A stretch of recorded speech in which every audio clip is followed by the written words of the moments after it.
warahmatullahi wabarakatuh. Bismillahirrahmanirrahim. Rabbi shrah li sadri wa yassir li amri wahlul 'uqdatam min lisani yafqahu qawli.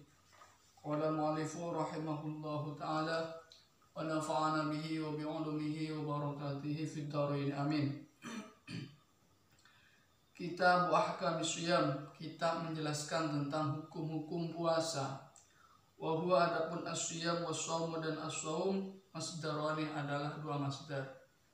Jadi lafal shaum, lafal siyam itu sama-sama masdar. Dari madi somah. Somah yasumu sauman siyaman. Jadi bentuknya masdar. Yang dimaksud di sini adalah puasa Ramadan. Puasa Ramadan itu hukumnya wajib. Dan ini sudah menjadi ijma ulama. Kewajiban puasa Ramadan berdasar kepada Al-Quran, juga berdasarkan kepada nas hadis. Di mana Allah dalam Quran surat Al-Baqarah ayat 183 berfirman, Bismillahirrahmanirrahim. Ya ayyuhalladzina amanu kutiba alaikumussyiyam kama kutiba 'alal ladzina min qablikum. Wahai orang-orang yang beriman, diwajibkan atas kalian semua puasa Ramadan. Selain di dalam Al-Quran, kewajiban puasa Ramadan juga terdapat di dalam hadis Nabi yang bunyinya buniyal Islamu ala khamsin syahadati an la ilaha illallah wa anna muhammadar rasulullah wa iqamis shalah wa ita'iz zakah wa hajjil baiti man istata'a ilaihi sabila. Kata Rasulullah, Islam dibangun atas 5 hal, atas 5 dasar. Yang pertama 2 kalimat syahadat, mendirikan sholat, membayar zakat, berpuasa di bulan Ramadan. Nomor 5 haji. Jadi ini sudah menjadi ijma ulama. Oleh karena ini sudah menjadi ijma ulama dan ini termasuk hal yang makluman minad din bidururah, artinya sesuatu yang pasti diketahui oleh orang Islam, sehingga konsekuensinya fayakfuru jahiduhu, orang yang mengingkari kewajiban puasa itu kafir, kecuali orang itu qaribu ahdin anil Islam atau qaribu ahdin anil Islam, baru masuk Islam. Ada orang kafir baru masuk Islam mengatakan puasa tidak wajib, puasa Ramadan tidak wajib, maka tidak murtad, tidak kafir, karena dia baru masuk Islam. Au nasya'a ba'idan anil ulama, atau dia hidup di dalam pedalaman, hidup di pedalaman yang jauh dari ulama, dari orang-orang alim, dari ustadz, dari kiai, sehingga tidak kafir. Kalau orang seperti kita yang hidup di antara beberapa ulama, di antara banyak ulama, kemudian mengingkari kewajiban puasa Ramadan, maka fayakfur jahiduhu, kafir. Kemudian permulaan puasa ini, jadi kapan orang itu mulai puasa, ini bisa ditentukan dengan 2 metode. 1 metode ru'yatul hilal, 2 dengan metode istiqmal. Ini berdasar kepada hadis Nabi, sumu li ru'yatihi wa aftiru li ru'yatihi fa in huma alaikum fa'akmilu iddata sya'bana salasina yawman. Puasalah kalian karena ru'yatihi, melihat hilal, dan juga berbukalah kalian karena melihat hilal. Kalau tidak melihat, maksudnya kalau gelap, fa'akmilu iddata sya'bana salasina yawman, maka sempurnakan istiqmal, sempurnakan Sya'ban itu menjadi 30. Maksudnya gini, tanggal 29 Sya'ban menuju tanggal 30 berarti. Di tanggal 29 Sya'ban kita melakukan yang namanya proses ru'yatul hilal.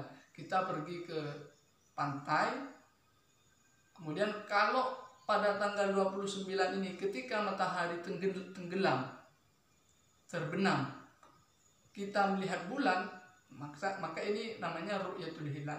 Maka dipastikan besok itu tanggal 1 atau besok itu puasa. Meskipun secara kalender besok masih tanggal 30. Tapi kalau sudah ru'yatul hilal maka dipastikan puasa.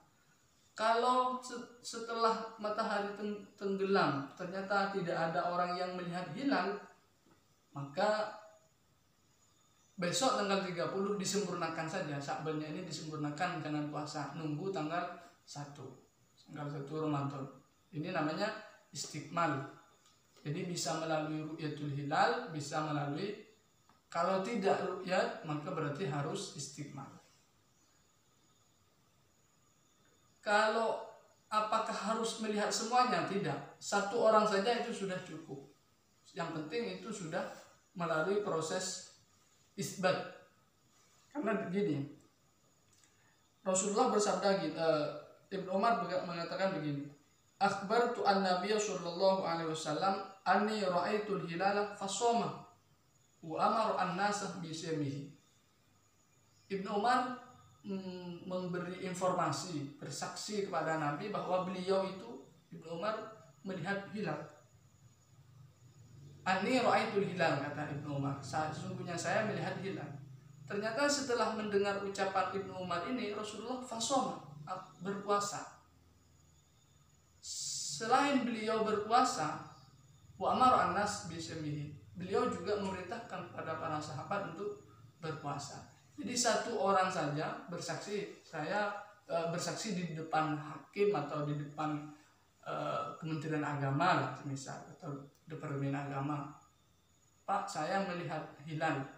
Nah, ini akan nanti disumpah, kemudian ditanya benar apa enggaknya, kemudian nanti diangkat ke dalam sidang isbat, maka akan ditetapkan bahwa besok itu adalah tanggal 1 atau besok dimulai puasa Ramadan. Kenapa dinamakan Ramadan? Nah, ini Ramadan itu, Ramadanah atau Ramadono itu diambil dari kata Romado.